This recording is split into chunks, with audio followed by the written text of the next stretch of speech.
യേശുക്രിസ്തുവിൽ ഇത്രയും സ്നേഹം നിറഞ്ഞവരെ, വചനയാത്രയിലേക്ക് ഏവർക്കും സ്വാഗതം.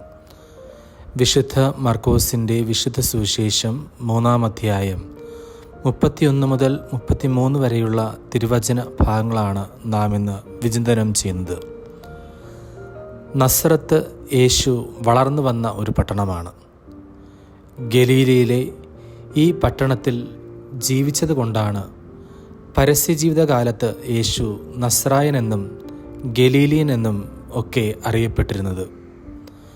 പഴയ നിയമത്തിൽ നസ്രത്തിനെക്കുറിച്ച് പരാമർശമൊന്നുമില്ല. യൗസേപ്പിൻ്റെയും മറിയത്തിൻ്റെയും സ്വദേശമായ നസ്രത്തിൽ വച്ചാണ് മറിയത്തിന് മംഗളവാർത്ത ലഭിച്ചത്. യേശുവിനെ ദേവാലയത്തിൽ കാഴ്ചവെച്ചതിന് ശേഷം അവർ നസ്രത്തിൽ തിരിച്ചു വന്ന് താമസിക്കുകയായിരുന്നു. യേശു മാമോദീസ സ്വീകരിക്കുവാൻ എത്തിയത് നസ്രത്തിൽ നിന്നാണ്. തൻ്റെ പരസ്യകാല ജീവിതം ആരംഭിക്കുന്നതും നസ്രത്തിൽ തന്നെ. എന്നാൽ സാമാന്യ ജനങ്ങളുടെ ഇടയിൽ നസ്രത്തിൽ നിന്ന് എന്തെങ്കിലും നന്മ വരുമോ എന്ന സംശയമുണ്ടായിരുന്നു.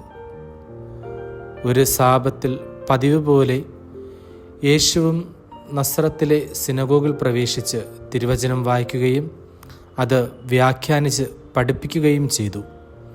അവൻ്റെ കൃപാവചസ്സുകൾ കേട്ട് അവർ അത്ഭുതപ്പെട്ടെങ്കിലും ഇവൻ ആ തച്ചൻ്റെ മകനല്ലേ എന്ന ചിന്തയിൽ അവർ അവനെതിരെ തിരിഞ്ഞു. മറ്റൊരു സംഭവം ഇന്നത്തെ സുവിശേഷ ഭാഗമാണ്. തന്നെ അന്വേഷിച്ചു വന്ന അമ്മയും സഹോദരരും പുറത്തു നിൽക്കുകയായിരുന്നു. ആരാണ് എൻ്റെ അമ്മയും സഹോദരരും എന്നായിരുന്നു ക്രിസ്തുവിൻ്റെ ചോദ്യം. അവൻ തന്നെ മറുപടി പറഞ്ഞു, ദൈവഹിതം നിറവേറ്റുന്നതാരോ അവരാണ് എൻ്റെ അമ്മയും സഹോദരരും. ഒന്നാമത്തെ സംഭവത്തിനേക്കാൾ വളരെ വിദൂരത്താണ് രണ്ടാമത്തെ സംഭവം. പലരും തങ്ങളുടെ ആവശ്യാനുസരണം രണ്ടാമത്തെ സംഭവം വളച്ചൊടിക്കാറുണ്ട്. ഒന്നാമത്തേതിൽ നാട്ടുകാരുടെ മുനവച്ച സംശയമായിരുന്നു. അതവന് ക്രിസ്തുവായി അംഗീകരിക്കാനായിരുന്നില്ല, മറിച്ച് തിരസ്കരിക്കാൻ ആയിരുന്നു. എന്നാൽ രണ്ടാമത്തെ ക്രിസ്തുവിൻ്റെ സംഭാഷണം വ്യത്യസ്തമാണ്.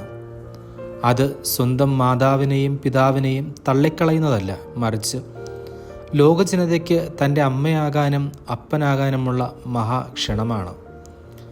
തൻ്റെ അമ്മയായ മറിയം ദൈവഹിതം നിറവേറ്റിയവളാണ് എന്ന് ഏറ്റുപറയുകയാണ് ക്രിസ്തു.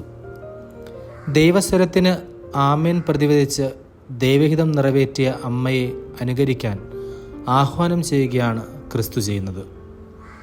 മനുഷ്യരുടെ ഹിതമല്ല നാം നിറവേറ്റേണ്ടത്, ദൈവഹിതമാണ് നാം നിറവേറ്റേണ്ടത് എന്ന വലിയ ചിന്ത പകരുകയാണ് ഇന്നത്തെ സുവിശേഷത്തിലൂടെ ക്രിസ്തു ചെയ്യുന്നത്. ഈ വലിയ സത്യത്തിൽ മുന്നേറി ക്രിസ്തുവിൻ്റെ സ്നേഹത്തിൻ്റെ പ്രഘോഷകരാകുവാൻ ഈ ജൂബിലി വർഷത്തിൽ നമുക്ക് കഴിയട്ടെ.